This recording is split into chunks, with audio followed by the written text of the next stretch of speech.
Alhamdulillah, summa alhamdulillah alladzi manna alaina bi ni'matil iman wal islam walladzi hadana ila dinihil qayyim walladzi ajma'ana fi hadzal bait mubarak insyaallah.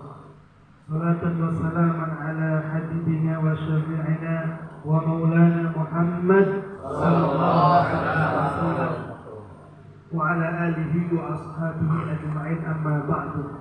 Fadilatul kiram yang kami hormati, yang kami muliakan, orang tua kami, guru kami, Abdul Haji Bukri beserta keluarga, semoga Allah sehatkan selalu, Allah panjangkan umurnya, ditambahkan keberkahan hidupnya. Semoga ilmu-ilmu yang beliau sampaikan bisa bermanfaat dan diamalkan oleh kita semua selaku anak dan murid-muridnya. Alhamdulillah, puji syukur kita haturkan kehadirat Allah Subhanahu wa taala atas segala limpahan rahmat karunia-Nya kepada kita, sehingga dengan segala macam beban hidup yang dirasakan oleh setiap kita, baik pikiran, hati dan lain sebagainya, kesibukan sana sini, ngurusin itu dan sebagainya, Allah hadirkan kita di majlis ini. Saya merasa ini nikmat Allah Subhanahu wa taala kepada kita, sehingga malam hari ini Allah ngasih kita nikmat zikir nanti. Dan nanti nikmat ini yang kita nanti di alam kubur nanti, nikmat ini yang kita tunggu-tunggu. Bukan nikmat pengen rabi sing ayu, lagi dah. Bukan nikmat pengen makan martabak enak, udah tak lagi. Nikmat zikir ini yang kita nanti di alam kubur. Tapi kalau di dunia saja kita sudah merasakan nikmatnya zikir, maka insya Allah di akhirat, bahkan di alam kubur pertama kali kita nanti akan mendapatkan kenikmatan. Karena di dunia sudah terbiasa melafalkan zikir-zikir ini. Maka sebagai seorang mukmin senantiasa bersyukur kepada Allah, karena zikir ini berat. Orang upaya yang parah juga apot, susah dan lain sebagainya.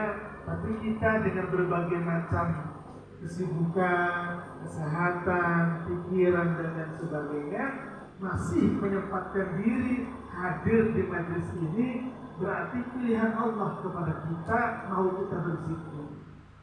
Ulama-ulama kita ngomong begitu. Ibnu Athaillah, pengarang kitab Al-Hikam, ngomong begitu. Ma dhahara dzikrul lisan illa an syuhudil batin. Tidak mungkin zikir lisan itu muncul dari seorang hamba kecuali sumbernya adalah dari mengenal Allah dari sisi batinnya. Maka bersyukur kita ini ngomong nanti la ilaha illallah, la ilaha illallah, kata Ibnu Athaillah, sumbernya adalah karena kita mengenal Allah sehingga lisan kita ini mampu mengucap kalimat la ilaha illallah. Terus udah nikmatnya luar biasa itu. Salawat dan salam kita limpahkan kepada baginda kita Nabi besar Muhammad sallallahu alaihi wasallam, yang syafaatnya kita nanti-nantikan, dan mudah-mudahan kita semua yang ada di sini yang senantiasa membaca salawat kepada beliau, mengamalkan ajaran-ajaran beliau, salah satunya adalah dengan menghadiri majlis ilmi, menghadiri majlis zikir, menghadiri majlis istighosah, itu bagian daripada ajaran Rasulullah. Mudah-mudahan nanti dengan dibacakannya zikir-zikir ini, dengan salawat yang kita sampaikan kepada Nabi, nanti seluruh hajat kita dijabah oleh Allah Subhanahu wa taala. Amin. Benar. Kenapa? Karena Nabi Adam alaihissalam itu gara-gara tergoda makan buah khuldi di surga, kemudian Allah murka dengan Nabi Adam alaihissalam. Nabi Adam alaihissalam beristighfar kepada Allah memohon ampun. Dalam riwayat disebutkan 40 tahun. Gak diijabah doanya oleh Allah Nabi Adam alaihissalam. Tapi ketika Nabi Adam alaihissalam nengok ke atas arsy, ada tulisan Allah dengan kalimat disandingkan dengan kata atau kalimat Muhammad Rasulullah. Kemudian Nabi Adam alaihissalam beristighfar, istighfartu ya Rabbi binabiyyika Muhammad. Ya Allah, ya Tuhanku, saya memohon ampun atas dosaku dengan nabimu Muhammad. Allah nanya, hei Adam, dari mana engkau tahu bahwa Muhammad adalah utusanku? Kata Nabi Adam, saya nengok ke atas arsy, ada satu nama yang kau sandingkan, namanya Muhammad. Aku meyakini Muhammad itu bukan orang biasa. Aku yakin itu adalah manusia yang memiliki kemuliaan yang tinggi karena disejajarkan dengan namamu ya Allah. Maka aku memohon ampunanmu dengan nama Muhammad. Ini silsilah singkat cerita tawasul. Nabi-nabi saja itu tawasulan. Tawasulnya kepada siapa? Karena Nabi, tawasulnya kepada Nabi Muhammad. Maka kita umatnya lebih butuh tawasul kepada Nabi. Nabi Adam alaihissalam Nabi pertama saja tawasul kepada kanjeng Nabi Muhammad. Masa kita umatnya nggak mau tawasul? Wes ngomong bid'ah ngaji ini kurang akeh. Masa kita kurang pakai belajar sing Google, gurunya semit. Itu tanda ilmunya dikit, ilmunya dangkal. Makanya santri-santri masih muda ini ngaji terus saja ngaji. Insya Allah niatnya benar, nanti dibukakan lapangkan. Allah ketemukan nanti dengan guru-guru yang berilmu. Asalkan niatnya mau ngaji. Saya alhamdulillah sampai saat ini juga masih ngaji. Datangnya saya ke sini saya karena kangen sama abah. Jujur saya. Dari minggu-minggu kemarin kepikiran abah buku saya. Saya ngomong ke istri, saya telah ke sana. Malam Jumat ada istighosah. Niat saya niatkan istighosahan sekaligus silaturahmi nengok abah. Nggak ada lain kecuali itu semata yang saya ingin kunjungi di rumahnya, insya Allah penuh berbahagia. Amin. Saya yakin buktinya kan adem. Kalau nyampe sini kan adem. Kurang apa lagi sih? Diajarkan zikir. Gue balik sini orang balik makan suara. Sekul sediani, kopi disuguni, kue disuguni. Oh iya, berasa kayak surga kita di sini. Gitu. Hidup tenang. Bos sampai rumah berbuat banyak kayaknya. Nyampe rumah berbuat lagi, ketemu istri ngomong begini, minta ini, ketemu anak minta. Nah alhamdulillah, walaupun sejenak setengah jam kita kumpul di sini, melafalkan kalimat-kalimat thayyibah, ada ketenangan batin, dan mudah-mudahan ketenangan batin yang ada dalam diri kita ini membawa cahaya kepada keluarga kita ketika kita pulang ke rumah kita masing-masing. Cahaya kan begitu, dimanapun kita berada, maka orang sekelilingnya akan kecepatan cahaya itu sendiri. Maka Bapak Ibu yang habis zikiran di sini, insya Allah begitu pulang ke rumahnya masing-masing, itu juga keluarga kita kecepatan cahaya dari sini. Amin. Makanya kata Rasulullah, seandainya manusia itu bisa melihat manfaat dari zikir, pasti lisannya nggak pernah berhenti mau zikir. Cuman kan Allah indah, muji manusia itu pahalanya nggak ditampakkan. Dosa juga kan nggak ditampakkan. Coba kalau dosa ini ditampakkan, mungkin mulut ini habis ngomongin orang ngonyong gini. Mata ini habis pelotot-pelotot sama cewek cantik, blodok mata ini. Cuman Allah ini kan maha kasih sayang sama kita.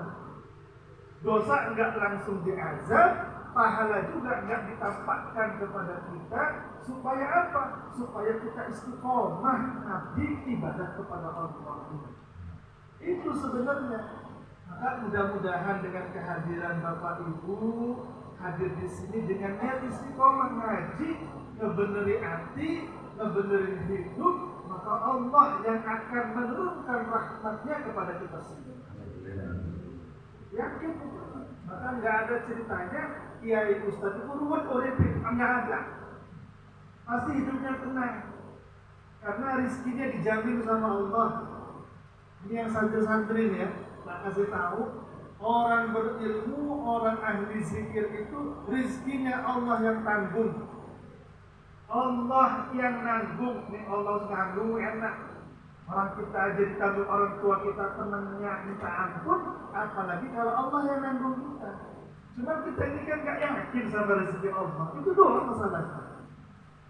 Kita ini masih banyak ngeluhnya ketimbang yakin sama Allah. Padahal yang ngasih rezeki kan Allah. Kalau orang itu gak digerakkan hatinya sama Allah, gak datang ke kita. Ini ada orang gak dikenal tiba-tiba, Kang, terus ada kerjaan urung, udah kerja sama saya aja. Lah siapa yang menyuruh dia manggil kita kalau bukan Allah yang gerakkan hatinya? Cuma kita ini kan imannya masih setengah-setengah sama Allah ini. Maka Allah juga ngasih rezekinya sama kita setengah-setengah. Zikir kita juga setengah-setengah. Maka ngaji zikir ini juga hatinya dimantapkan sama Allah. Harus diolah hati kita ini supaya lebih yakin lagi bahwa Allah itu ada dalam diri kita. Mana bahwa bukti Allah itu ada dalam diri kita? Lah bapak-bapak hadir di sini yang ngurus siapa? Nggak ada wuro-wuro datang sendiri apa sendiri. Itu bukti Allah itu hadir dalam jiwa kita. Kalau bukan karena Allah yang mendorong, abot sedikit, pasti ingin bawanya tidur-tiduran, ingin nonton TV, pengen main HP, pengen ketemu teman ngobrol, ngopi sana sini. Ini bukti Allah itu hadir dalam diri kita sehingga menghadirkan kita di majelis ini. Mudah-mudahan walaupun singkat yang ingin saya sampaikan, karena niat saya adalah silaturahmi dan istighosah, mudah-mudahan tidak ada niat sedikit pun untuk menggurui. Ini sebagai bentuk nurutnya saya sama Abah, suruh ngomong walaupun sedikit yang ngomong saya itu. Nah alhamdulillah tadi saya sudah cerita sama Abah, alhamdulillah pondok sudah berdiri ala kadarnya. Itu terus terang saja modalnya cuma yakin yang diajarkan sama Abah. Allah itu Rozak, ya Rozak, ya Rozak itu dibaca itu sebab sekarang. Itu doang, alhamdulillah sudah terbangun. Gubuk-gubuk sudah ada 3 majlis sudah ada, kamar santri sudah ada, tempat saya tinggal sudah ada. Saya terinspirasi sama Kiai Sobari Al-Hikmah. Beliau itu dulu kalau habis khutbah Jumat, habis isi pengajian, amplopnya nggak diambil, tapi langsung dibeliin semen, langsung dibeliin batu-batu, dan itu saya amalkan. Kalau pulang khutbah Jumat, alhamdulillah di masjid-masjid juga tiap hari Minggu saya isi pengajian, saya sisihkan untuk beli pasir, untuk beli batu. Allah yang buktikan itu sendiri berdiri. Alhamdulillah saya komitmen nggak ada proposal masuk ke pondok saya. Tapi saya alhamdulillah senang hati, ridho, ikhlas. Buktinya terbangun tanpa ada proposal dan lain sebagainya. Nggak ngerti saya juga. Saya aja kalau saya nalar pakai akal saya nggak masuk rasanya. Karena rezeki saya kehitung, ngajar itu udah gajinya sekian, kehitung. Tapi kok bisa kecukupan segalanya, bisa tanah juga alhamdulillah saya nambah selantang lagi. Nggak tahu juga rezekinya dari mana. Gitu. Ngamalin ya rozak, keyakinan yang diajarkan Abah Buk itu pada saat. Maka datangnya ini ya mudah-mudahan membawa ketularan lah model yakin yang sedikit ini. Nah ini mungkin yang bisa saya sampaikan, mudah-mudahan kita juga diberikan oleh Allah anak yang soleh-solehah. Amin. Kurang lebihnya saya mohon maaf. Akhir kalam.